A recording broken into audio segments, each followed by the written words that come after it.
बच्चों, वीडियो में आप देख सकते हैं कि नीली और काली जो सरल रेखाएं दिख रही हैं वो आपस में समांतर हैं। इन समांतर सरल रेखाओं की प्रवणता का अध्ययन करें तो ये पता चलता है कि ये जो प्रवणताएं हैं इनकी बराबर होती हैं। अतः हम ये कह सकते हैं कि दो सरल रेखाएं की प्रवणताएं अगर बराबर हों तो वे समांतर होती हैं। साथ ही आप स्क्रीन पर देख रहे होंगे कि एक लाल रंग की जो सरल रेखा है वो नीले सरल रेखा से लंबवत है, अर्थात उनके बीच का कोण 90 अंश का है। ये जो परस्पर लंबवत रेखाएं हैं इनकी प्रवणताएं इस प्रकार होती हैं कि उनका गुणनफल -1 के बराबर होता है। आइए अब देखते हैं समांतर रेखाओं के लिए प्रतिबंध क्या होता है। M1 और M2 प्रवणताओं वाली दो रेखाओं के बीच का कोण मान लेते हैं वो थीटा है। वो इस प्रकार है कि tan थीटा बराबर M2 माइनस M1 बटे 1 प्लस M1 M2 की एब्सोल्यूट वैल्यू ले रहे हैं। यदि रेखाएं परस्पर समांतर हैं तो उनके बीच का कोण 0 अंश के बराबर होगा, अर्थात थीटा बराबर 0 डिग्री।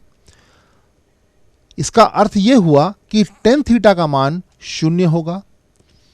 अतः M2 माइनस M1 बटे 1 प्लस M1 M2 का मान भी 0 होगा, और ये तभी संभव है जब M2 माइनस M1 बटे 1 प्लस M1 M2 का अंश अर्थात M2 माइनस M1 का मान 0 के बराबर है। इससे हमें ये एक प्रतिबंध मिलता है कि M1 और M2 दोनों बराबर हैं। अतः हम ये कह सकते हैं कि दो रेखाएं परस्पर समांतर होंगी यदि दोनों रेखाओं की प्रवणताएं बराबर हैं। आइए अब लंबवत रेखाओं के प्रतिबंध की बात करते हैं।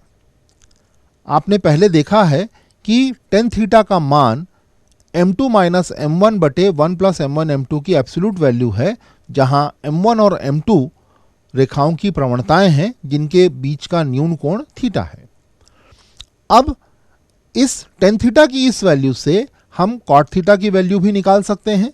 क्योंकि cot थीटा और tan थीटा एक दूसरे के व्युत्क्रम त्रिकोणमितीय अनुपात हैं, तो cot थीटा बराबर 1 प्लस M1 M2 बटे M2 माइनस M1 की एब्सोल्यूट वैल्यू होगी।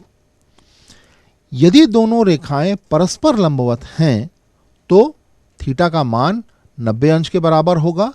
इसका अर्थ यह है कि cot थीटा का मान 0 होगा।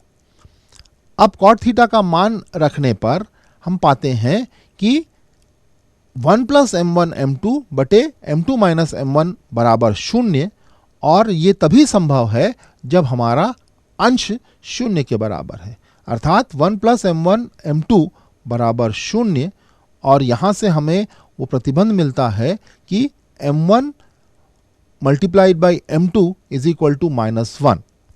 अतः हम ये कह सकते हैं कि दो सरल रेखाएं परस्पर लंबवत होंगी यदि उनकी प्रवणताओं का गुणनफल -1 के बराबर हो।